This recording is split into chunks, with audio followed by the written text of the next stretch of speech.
Hello and welcome to the Rating Room podcast. It's Jay and Andy again. Today we've got another special episode. Please welcome our guest, Joshua, all the way from the US. Joshua, thanks for coming on the show. Why don't you tell the listeners a little bit about yourself? Thank you so much for allowing me to be on the show today. My name is Joshua. I'm a 29-year-old federal government affairs consultant in the Washington, D.C. area. Some people like Star Wars, other people like Marvel. My fandom is James Bond, and I'm really happy and excited to share that with you today. Really looking forward to talking to you about James Bond, but you just mentioned Star Wars and Marvel. Do you like those franchises as well? Star Wars more than Marvel, but I guess we can talk more about that in the interview. Brilliant. So let's get back to James Bond then. So continuing the theme of our Season 1 podcast, James Bond, let's get into it. So Joshua, what is the earliest Bond memory you have? So I remember I was like 4 or 5 years old, and my uncle was about to get married and chose me to be the ring bearer. So that was like my first time wearing a tuxedo, and everyone at the wedding was like, "Oh, you look like James Bond. You look like James Bond." And I'm like, "Who's this 007 everyone's talking about?" So my dad, he's a little older. He's like in his early 70s now, but he was in his 20s when the Bond movies came out. Or not, he's probably in high school, middle school, but he grew up with that. So he's like, "Okay, I'll show you." So we went to it was called a movie gallery. It's like a Blockbuster back when people rented VHS tapes still. And we rented Goldfinger and Goldeneye, and yeah, the rest, I guess, is history. So did you kind of go back and watch the Bonds after you watched Goldfinger and Goldeneye? Did you kind of go back to the beginning, or did you just kind of watch what was available in, the video stores? So because I was so young at the time, I didn't really have money or a job, couldn't, go to the store myself. That's something that my family did. We'd go and get movies. So my dad, we got to watch most of the ones that they had there. They probably had like 7, 8, maybe 10 of them. And they were, this was in the late 90s, early 2000s. So you had a few of the Brosnan movies there, but a lot of them were Connery, Moore, Lazenby. Had a few Dalton ones lying around sometimes. But if it wasn't a VHS tape, every time my dad would see it on the TV, he'd be like, "Oh, look, Josh, look, James Bond's on." So we'd watch it. So it became like a bonding experience. Forgive the pun, with my dad. It allowed us to become much closer together. It was something that we shared. Yeah, that's great. It's quite a common thing. I mean, we've had other guests who have said similar. It was like a family affair, and I myself became a Bond fan because of my dad as well. So it's good to hear that it's kind of a family thing. But let's go into a little bit more specific detail now. So first question, nice easy one. What would you say is your favorite Bond movie? My favorite Bond movie it was Roger Moore's first, Live and Let Die. I think that was 1973. His performance. He gives off a great performance, which I think is a trend that most actors have in their first film. They typically do a pretty good, decent job, like a respectable job. And Moore really pulls it off. He has the look. He has this charisma to him. It takes place in the early 70s. Just a lot of the cultural aspects are very interesting to watch. And Yaphet Kotto as Kananga, Mr. Big, very great performance as a villain. That's an interesting observation there, Josh, because you said, most Bond actors, if not all of them, have had a pretty strong debut. I can't think off the top of my head any bad entries to the Bond franchise for, the Bond first actor film, really. No, the debut is something we've spoken about on numerous episodes of the main pod, isn't it? That kind of how the actor sets his stall, how he, lets the world know that Bond is back and he is Bond. So yeah, interesting. Very, very good choice of film. Certainly very high up my list of Bond films for sure. So, Joshua, you've obviously mentioned what your favourite Bond film is, so flipping it now, really. What is the worst Bond film, in your opinion, and why? Sure, so it's interesting the evolution that I've had with this particular film, because this came out in 2002, so I was like in second grade. And this was during the time when, everyone was playing, the Nintendo 64 games, the GameCube games. First Xbox was coming out, PlayStation. So, you were into a lot of the action stuff. But Die Another Day, I mean, I saw this as a kid when it came out, and I loved it at the time. But as I've gotten older and looked at it just as, as a Bond fan, like, doing like a proper analysis on it, I'm like, it just seemed very tired. It was trying too hard. There's nothing wrong with camp or comedy in a Bond film, because that is part of what adds to its charm. Even in the more serious entries, there's some sort of comic relief going on. But Die Another Day brought it back to like mimicking the camp of the Roger Moore era to a point where it was just very kitsch, very just not executed well, which is a shame, I think, because the first like half of the movie, loved it. It's great, very Fleming-esque, very intriguing story, very suspenseful. Like some folks give the criticism that like during Craig's tenure, the Bond films were too personal. There's too much of a connecting arc. But take those films away, and then you have Brosnan's final one, where they hadn't really gone into doing a personal thing before, with the exception of a few films before. But you're invested in Bond's personal story, like his revenge story, his how he's gonna get back in, and who betrayed him, and like the fencing fight with Gustav Graves and the Blades Club, I believe. Fantastic, wonderful, great dialogue, great action. Like, it was awesome. But right around after that point, it just really falls off the rails, and it's like if I could refer to Die Another Day as a Bond film, just because it's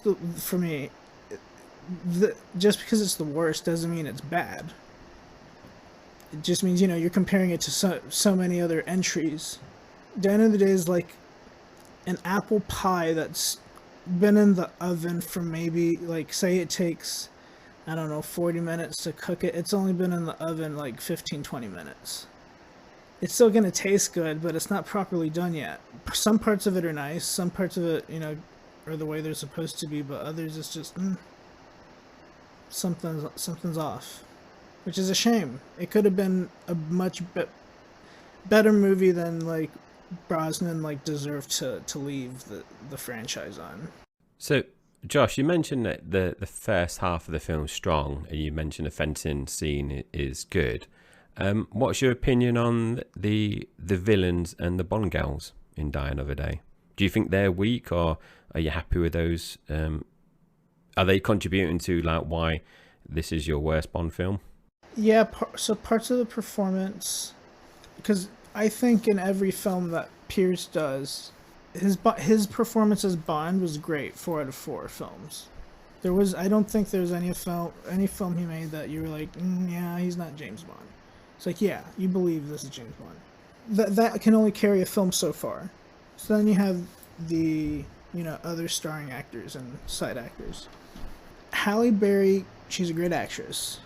She got really bad material, but I also too kind of attribute the quote unquote like the gaudiness of that film. I say that like it's a victim of the early 2000s. because James Bond films like evolve throughout the times. Like, you, like A View to a Kill is seen as like the '80s MTV Bond film. License to Kill is like the Miami Vice one. You know, like that. They have different themes to them. Like Quantum of Solace is the Jason Bourne one. Die Another Day, the way I like to describe it is, it was the Triple X one. You remember the Triple X movies with Vin Diesel? Very just crazy action everywhere. Not very lackluster dialogue. Just action for the sake of action. Being gratuitous and flashy because you can. Which, I mean, I think that extends to other films as well. It doesn't matter on the franchise. That can be costly for, like, just making a good film. But Halle Berry got stuck with some really bad dialogue. And I don't really think I felt enough chemistry between him and Jinx. I think he had more chemistry with Miranda Frost. But, like, with Jinx, though, if she would have left the movie after their little rendezvous in Cuba, the movie would have been fine without her. She could have just been a little whatever, dalliance on an assignment, and their assignments, whatever, they're whatever is the driving, motivating factor, pushing them throughout the plot. Like, but if she left the movie, it would have been fine. So I think it suffered a lot there. So Gustav Graves, Colonel Moon, he could have had like a very interesting structure in terms of character art, character development. And it was completely plausible at first. Like, okay, the son of a North Korean general, military officer, faking his own death, has access to all this wealth, so is gonna do something for whatever reason. That sounds like a very interesting premise to me. I think you could do some cool things with that. But then, like, gene therapy, which, yes, I get that it's a thing, but, like, gene therapy to completely transform your face, like, almost overnight, I don't know. I think a lot of the credibility and stuff falls off from there. Plus, like, the Icarus satellite, they got the ingredients right. It's just the execution. It didn't pan out right. Like, just got a little too sci-fi. Sci-fi's not even bad. Like, that's not a dig at sci-fi. It's just like, I don't know. It lost an air of realism that's needed to where, like, it just seemed very pastiche to me. Die Another Day. But I digress. Back to side actors. So yeah, I mean, Toby Stephens is a great actor. And I think in some of his performance, he was great. Again, I think he suffered a bit from what Halle Berry did, and just bad material, not necessarily the best director. Or, I mean, even if you liked Tim Horrier, thought he was the best person, he just, I don't know, didn't have the right ideas in mind. Seemed like he wanted to be a bit flagrant. I don't know. I'm not a film critic. Y'all are more qualified than I in that department. But what's her name? Rosamund Pike. Her chemistry with Pierce, fantastic, wonderful, loved it. It was very believable. You could feel the energy, the tension. Like, it was great. So, I mean, Judi Dench is always wonderful. Love her. No digs at her, but I'll say, like, in her tenure as M, I think she's, like, very, very cold in this one, because you expect her iterations, either Brosnan or Craig, that she's some sort of a maternal figure to him. But M in Die Another Day just seems like a bitch. It's just like, you're really cold. You do not care. You're very systematic. But I love her, though. She's fantastic, wonderful. Don't have no complaints. But it's like, if you could look at all of the rest of the films, minus Die Another Day, there's some sort of compassion there. Even if she is barking at him about being a misogynist in GoldenEye, there's still that come back alive. she just chewed his head off, and there's the little here. It's gonna be okay, you know. So, yeah, I think after what she did to him, burning him and Die Another Day, like at the very least, they could have softened her up a little bit. I think she was too businesslike there, actually. Yeah, that's a good description of some of the characters there. And I guess to your point, it's not necessarily the Bond actor himself that plays the overall part. It's the sum of the parts, not the whole, isn't it? Sometimes, and I think you get bonus points for being the first guest to compare a Bond film to an apple pie. So I enjoyed that analogy very much. So you've mentioned a Roger Moore film and you've mentioned a Brosnan film.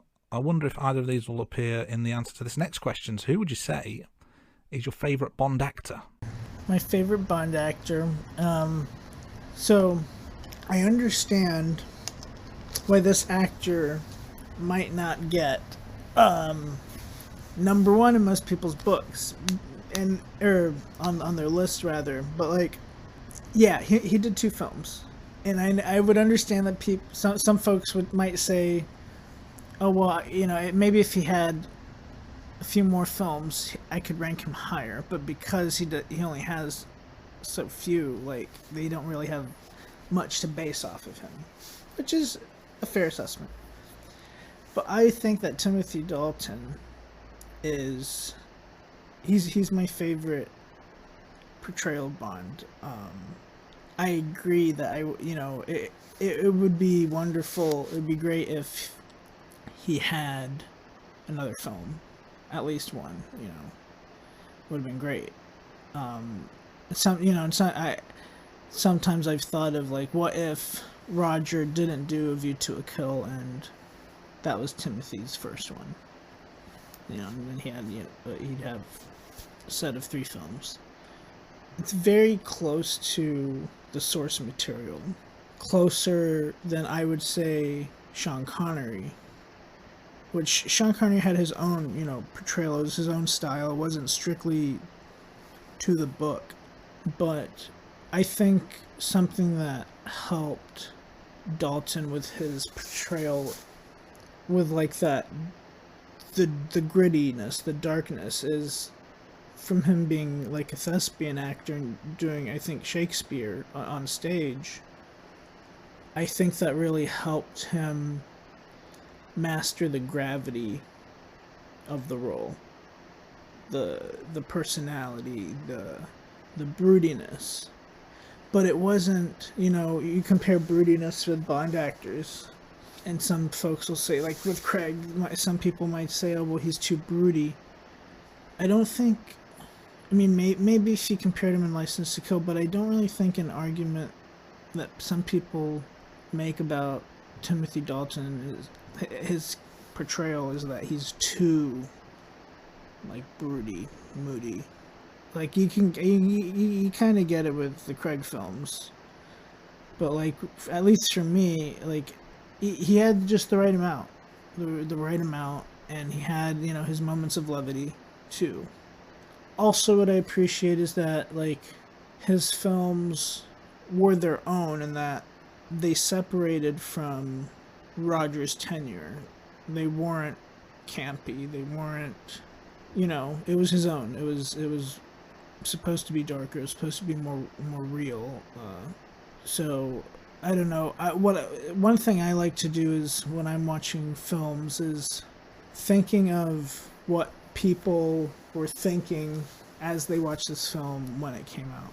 And when I think to myself, okay, I've seen all the Roger Moore movies. I've gone up through the early mid '80s, and now Dalton's coming out, and be like comparing Moore's tenure to The Living Daylights.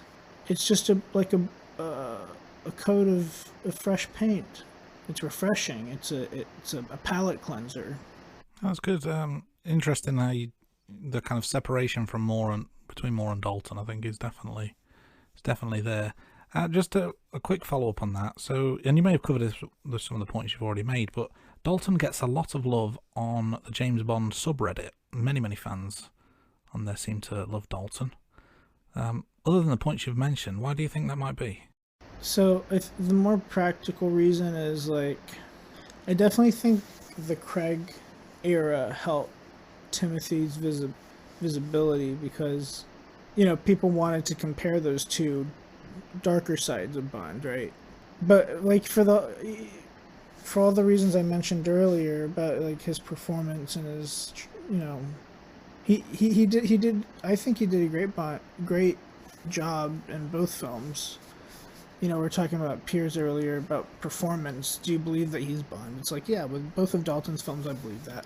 I didn't ever think that, oh, this is just a guy playing James Bond, right?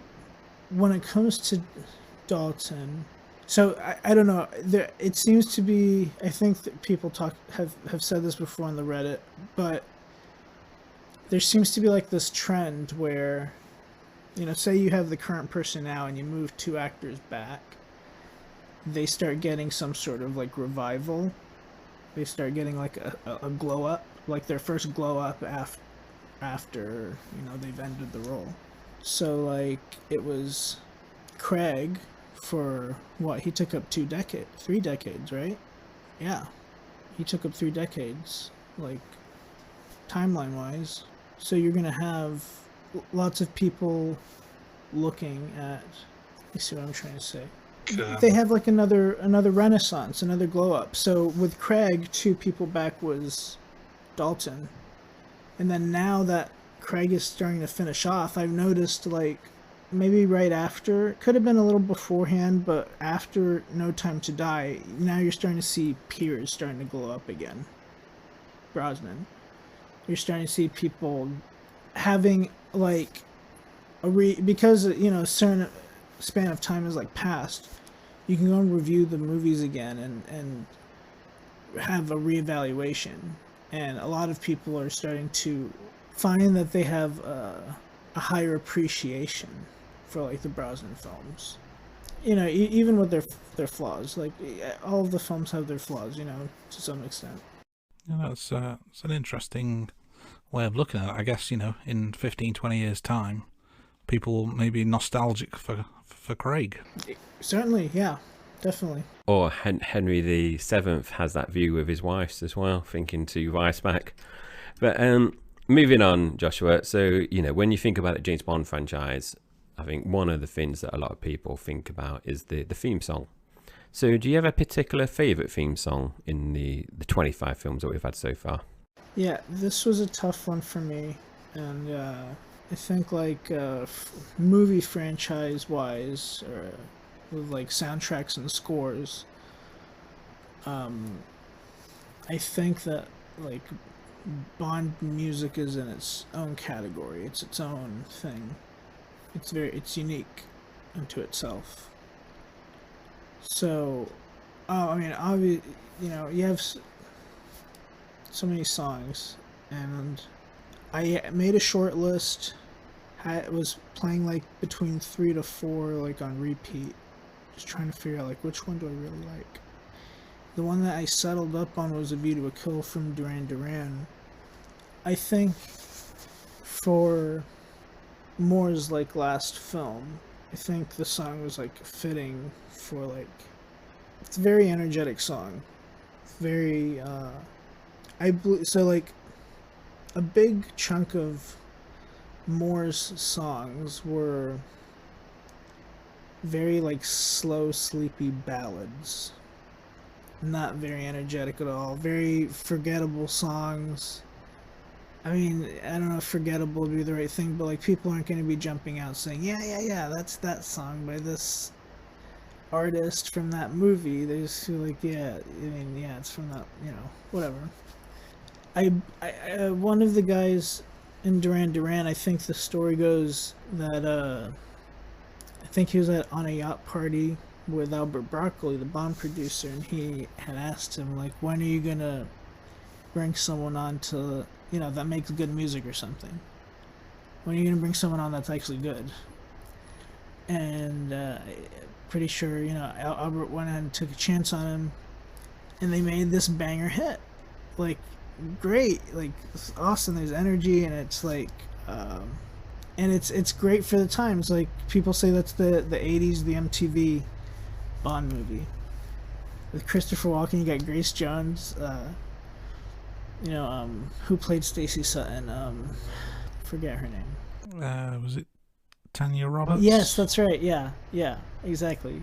It's like you have these big '80s stars, very movie. What was it? Grace Jones's boyfriend at the time. He was like played one of the KGB assassins in the movie. Yes, Dolph Lundgren. Yes, that's him. That's him. So it's like it was just like, yeah, this is an '80s action movie with the James, but it's a James Bond movie. So it's, I don't know. It's just it's a great song. But yeah, like if someone wanted to challenge me and say that that's absolutely not the best theme song, of like, yeah, I'm not gonna die on that hill. Like, music is so subjective, and there's so many other great songs. Like I said, I had trouble narrowing them down. Yeah, there's lots of other great ones too. Certainly is a banger. I can't argue that point at all. Another staple of the Bond franchise, of course, is the Bond girls. Do you have a particular favourite from the franchise? Yeah, so Going to Live and Let Die, I really like Solitaire.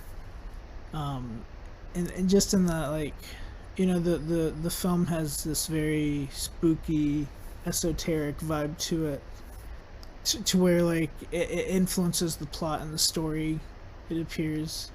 Solitaire, just being this tarot reader who can, foretell things and getting mixed up into the plot that way. Thought she was great. Was it Jane Seymour, right? Yeah, I think she was like 21 at the time. Very young. Did a great performance being that young of an actress. She looked wonderful. Looked the part, like when she was at her her fortune telling table, like the headdress and the big robe, like beautiful costume design there. Of course, with her being like that youthful of a character too, she was a bit of a damsel in distress. I feel like maybe she could have done some other things, but at the same time, you consider where she had been long since before she met, Bond and her crossed paths. Seems like she was in an abusive relationship with Kananga, a coercive relationship, a manipulative one. So you can see how, someone might, not necessarily be in the best state to fight back. So, but she's fantastic, and I think the same goes with in Skyfall, Severine. Berenice Mardleau was, she has I think it's hard for people to nail like a femme fatale portrayal. Some people, it's going to be a hit or a miss. Sometimes people do it and it just doesn't come off well. But like her, for the very short time that she's on screen, that is one thing I'm disappointed about. Is that she had way too little screen time, I think. I think they could have developed her a bit more and gave her more to do.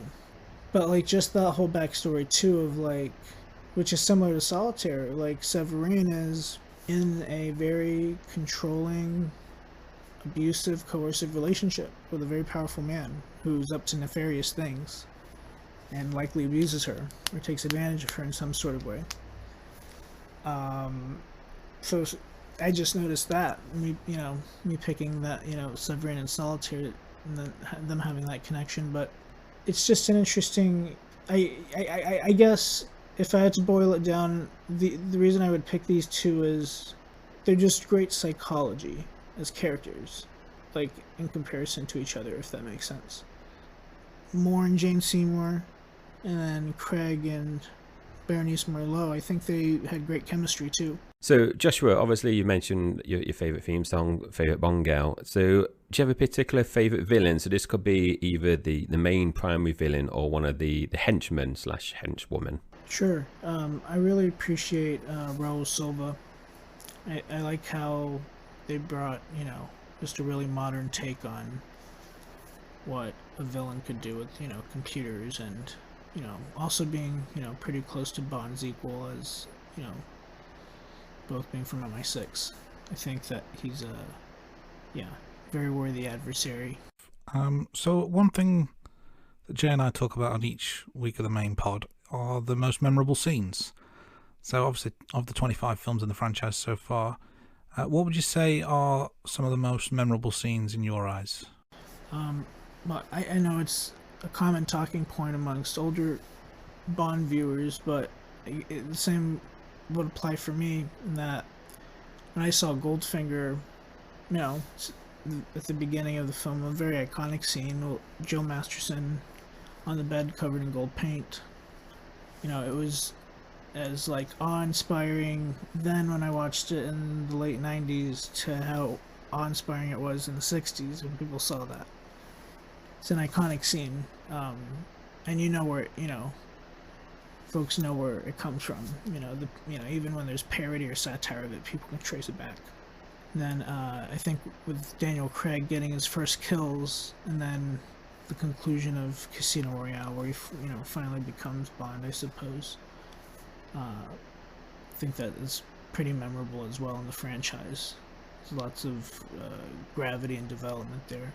So moving on, across the 25 films, there's been lots of different types of gadgets in the franchise. Some films tend to have lots of gadgets. Some films only have a few, starting off with the Geiger counter in Dr. No. So across all the different films, Joshua, do you have a particular favourite gadget? Yeah, when I was a kid, used to play GoldenEye on the N64, and always loved the train mission with the laser watch. So when I was a kid, I always thought that'd be the coolest thing to have on the recess playground. I could just start, burning branches off of a tree or whatever, or show off with the friends, or cut locks. Definitely the laser watch. Even today, I think it could come very handy. And who knows, maybe it makes a comeback in a future Bond film. Yes, that would be nice. Yeah. Yeah, it is a cool gadget, and I love GoldenEye on N64. Absolutely classic game. But as fun as that is, and as much fun as we've had on the podcast so far, I am going to lower the tone a little bit now. There's been many highs, but there have been a few lows. What would you say is the lowest point of the franchise so far? I think Moore is a great actor. He played a decent Bond, but I think collectively, I guess his films were the weakest, and they kind of were more towards the end of his tenure. Just had a little bit too much of the campiness, and also he was just too old for the role. Just too slow, wasn't believable. The use of stunt doubles was getting more apparent. But yeah, I think around that time, I think it would have been much better if he probably left after For Your Eyes Only or Octopussy or something like that. I think him leaving off with Maud Adams, that'd have been a much more fitting ending than bring someone else in. Could have been Dalton. Yeah, you obviously alluded to that earlier on about Dalton starting a bit earlier. So in our main podcast, myself and Andy, we do a bit of role play. We talk about our favourite one-liners or quotes from each of the films. So Joshua, across the 25 films, do you have a particular favourite quote or one-liner in the franchise? And it doesn't necessarily have to be one that Bond says. Sure. I like Dr. No. He's waking up from his nap on the beach, and Honey Rider emerges from the ocean in a bikini. And then she sees him and then asks, what are you doing here? Looking for shells? And he says, no, I'm just looking. And watching that as a younger kid, I thought it was witty then. I didn't fully get the context, but now older, you get the context a little deeper, and it's like, yeah, this is a very witty line. I like it. It's fun. Um, very bravado, very confident thing to say to someone. A line that's not said by Bond is Desmond Llewellyn when he's talking to Bond about his retirement and the world is not enough. He says, I've always tried to teach you two things. One, never let them see you bleed. Second, always have an escape plan. Which I think is a great line, but also great advice for life and work. Any line of work. Doesn't have to just be spycraft. No, that is a great line. And to going back to Doctor No, yeah, a very, very confident line, and maybe a bit more innocent than some of the lines that were spoken over the next 24 films, but still a very confident Bond on display there. Switching gears slightly, we're going to go away from the Bond films and towards the Bond books. So have you read any of the Bond books, either the Fleming original novels or the more recent ones by other authors? I've read most of the Fleming novels. I need to get towards like the latter end of those. When I was in middle school, I read some of the Gardner ones, so like in 6th grade I remember reading the novelization for License to Kill and GoldenEye, which both books are quite more graphic than the movies, so I was getting away with reading that in middle school. And then Raymond Benson too, some of those novelizations. I think he did like Tomorrow Never Dies and The World Is Not Enough. I think he wrote novelizations for those. But Moonraker is my favorite novel from Fleming. It's just a great book. I hope they do it justice, the plot, in a film sometime. It's a shame. It's a shame that they wasted that opportunity on a subpar movie. So at the time of recording, Josh, they obviously haven't announced the next James Bond actor. So if you were in the casting couch, or one of the producers, who would be your choice? I really like Henry Cavill. I've seen him in a few different films, but when I saw him in The Man from U.N.C.L.E. and then was it Mission Impossible Fallout? Was it? I was like, yeah, he's got something in him. I could see him as Bond. I don't know if he's as young as they want him to be or not, but I think Aaron Johnson Taylor's great too. I saw him in Bullet Train, so that was fun. Yeah, and he's emerged as a front runner in recent months. So watch this space, listeners. I think we've mentioned this before when we did our next Bond actor special. It was a name that didn't come up. So he's kind of emerged from the shadows and is maybe leading the race, but we shall find out hopefully sooner rather than later. But I've got one final question before we get into the meat and potatoes of what we do here on the Rating Room, and that's the rankings. And my final question at this point is there a particular Bond film that you were looking forward to, maybe more than the others, and did it meet your expectations?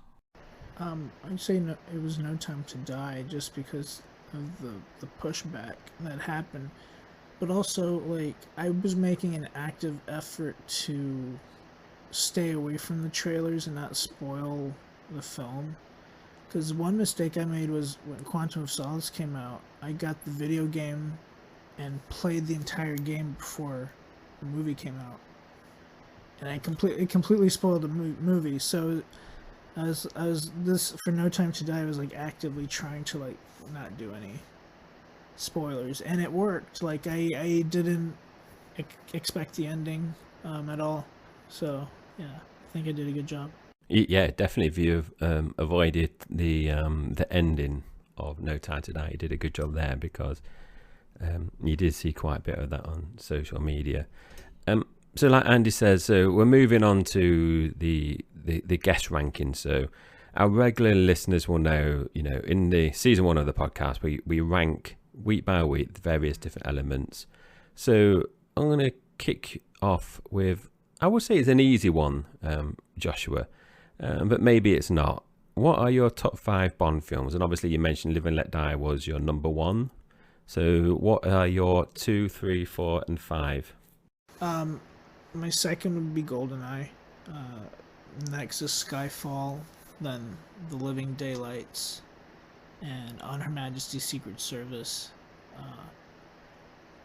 I'd say like my top 10 films, I usually like switch around in a variable. Same goes with these, but these probably move pegs amongst themselves. Yes, it's a good list, and I'm noting as well it's 5 different Bond actors in the top 5, which is quite an interesting observation there. So good taste. Let's move on to probably my favourite list: top 5 Bond girls. How would you rank the Bond girls 1 to 5?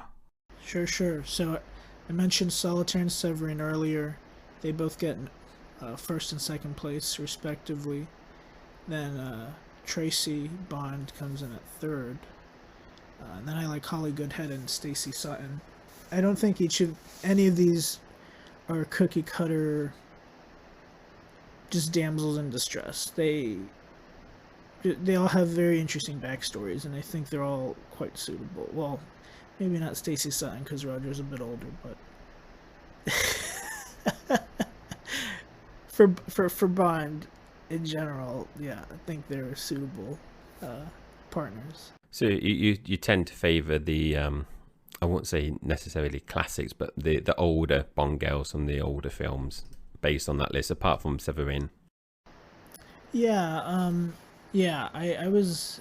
I don't know what else to comment there. Like, I don't think there's anything. I think sometimes the classics are the best, aren't they? Like, I know Andy likes the old classic cars, so I think on that list there, apart from Severin, and you obviously mentioned why she's one of your favourites. There are more of the older Bonds. What's that?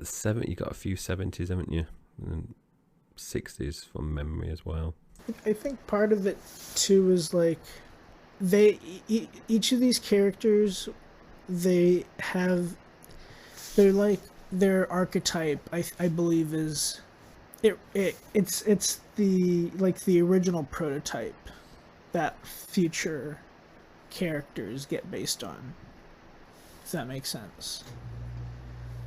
Like they were the standout roles that set this particular archetype of a Bond girl.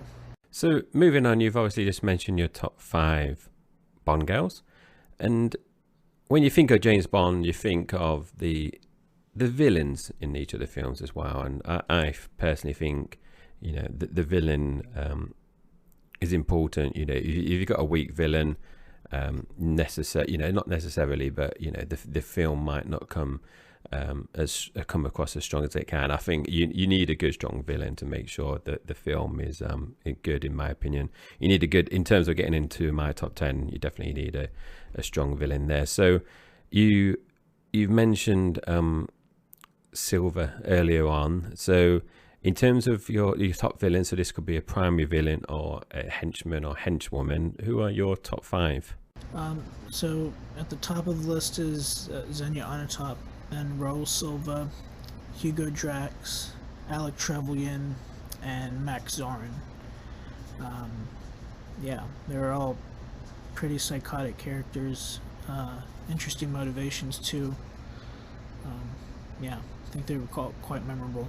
That is a good list, and yeah, there's I like the phrase psychotic because that can easily be used to describe those. So yeah, that's a very good list of baddies, as it were. Now, next top 5. I'm not going to make you do top 5 because there's only 6 to choose from. So let's go through all 6. How would you rank the Bond actors? Sure. So Pierce Brosnan will always be the person that I see as James Bond because that's who I grew up with. But in terms of rankings, like Dalton comes in on top, then Craig, Brosnan is third, Connery, Lazenby, and then Roger Moore. I wish George had more to do so he could be higher on the list. Yeah, it's difficult to judge on maybe one film. With Dalton, he had 2, but you mentioned earlier you wish you'd have had more. I do have a follow-up question though, and we noted earlier your favourite Bond film is a Roger Moore film, but he features last on the list of Bond actors. So why the discrepancy between actor and film? Is there something more at play here, or was that just a one-off film that was really good and you weren't a fan otherwise? So, I mean, it's when I rank Roger at the bottom, it's not a knock on him. I don't think he's a bad actor. I just think, some of the, like I mentioned quite a bit, the camp, it was just getting a bit too much, and his age, and then some of the plot writing, elements and things like that. Yeah, that's why he's at the bottom for me. But Live and Let Die, though, is a great film, and he has an excellent debut role there. Yeah, again, I like Roger Moore. I've watched him in The Saint, which he was in, on TV in the UK. Yeah, no knocks on him. Just he's got some bad material. No, it's a fair comment. A good Bond does not always equal good film, and bad Bond does not always equal bad film, and that's living proof of it right there. And you've said that a few times, Andy, in our season 1 podcast.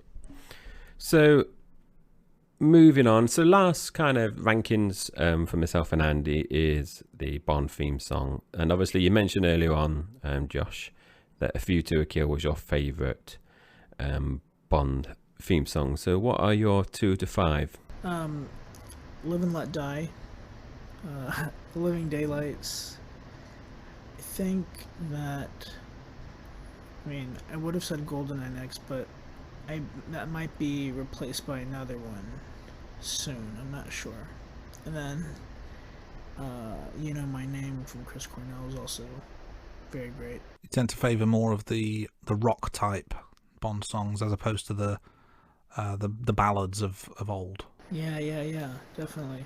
So that kind of takes us to the end of the main part, but let's have just a couple of follow-up questions that we prepped in advance. So what is it about the Bond franchise that you appreciate, and the political, social, gender, historical context of Bond films? How do you think they've evolved over time and represent the time in which they take place? In my professional line of work, I do federal legislation in the Washington, D.C. area here. So, personally, what I think, what I appreciate about Bond is that it brought me closer to this line of work, government type work, for some sort of, social cause. There's some sort of cause behind it. From what I've learned in school and from work, you see how, and from the films, you see the importance of how the geopolitics plays out, right? Different structures of power, learning the motivations as to why people act or perform certain behaviors, perform certain actions. So it's like the Bond films are, I think a term that people use to describe the films is that they're time capsules, from the movie or from the music to the style, to the clothes, to the cars, to the vernacular. It's its own little time capsule. You can use it as like a measuring stick to see where things were and where we have yet to go, or where things are now, which I think is pretty cool. But I also am glad that there's better representation of women and minorities in the films, because like we were talking about damsel in distress characters before. It's like you could have like a really great strong leading female character with a great story, great plot line, and like really shine and really do great. But one thing I will say is that with like the Ian Fleming estate recently wanting to like censor some of the books, changing up some of the language that might be considered offensive, I don't think that censorship is the right path to take. I think they should be able to stand in their time. And the same has been said for some of the content in the movies, like wanting to censor it or edit it in some certain way. So yeah, I think they should remain as a time capsule to be accurate and true to the time that they're created. So last question for me, Joshua, it's kind of linked into the question from Andy really, is do you think Bond has a place in today's changing world? And if so, how do you think Bond looks like in the future? I think when you look at this question, you have to think back to the beginning with Ian Fleming and his intention of creating the character. He said that he wanted to create this man of action that was a blunt instrument, the man that needed to be called in to do the unpleasant thing, but it was the necessary thing. The world has changed so much in a way that when this character was created, the world was still using conventional warfare for the most part, with World War II and some of the wars following that, to today where post-World War II international relations policy essentially, we're living in some of the safest times right now, some of the most peaceful times rather, in human history, as a result of the geopolitics and the policies following World War II. But the world still isn't a safe place. And even in some instances, now with what's happening in the world overseas, you're not really, yes, there are conflicts between states and other countries, but now, more so now, you're seeing independent non-state organizations, or you're seeing lone wolves, you're seeing small syndicates or private groups, organizations that are actors, political actors now, and doing certain things. So, or, creating some sort of threat to the social order. So, I do think that even though now, the reason I'm saying all this is some people could say, well, yeah, we probably don't need intelligence agencies anymore, we don't need human operatives anymore. We could just leave it to the drones or the computers or whatever, the AIs that are all coming out. But it's at the end of the day, you could do all of that, but still, you're always going to need a human being who can do what a computer can't, who has to act in a certain way and do unpleasant things because they are necessary. For that honor, that virtue of protecting your homeland. I think that's why the character will remain relevant and still has a place in the world today. Thank you, Josh. That's a really good answer.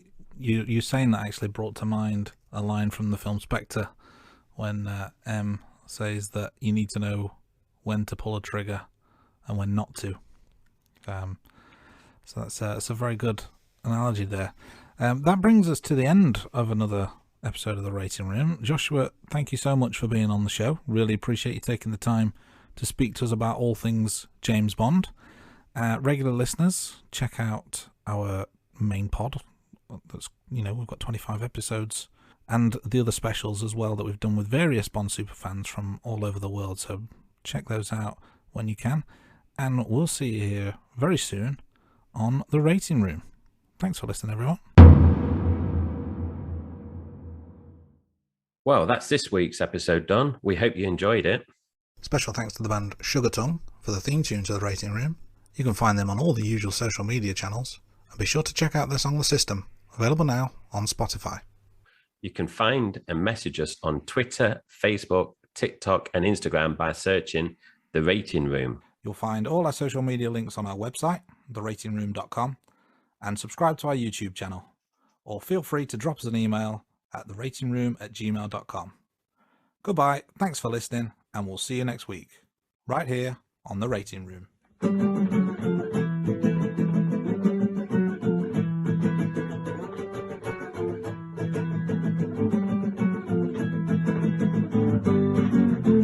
Rating Room.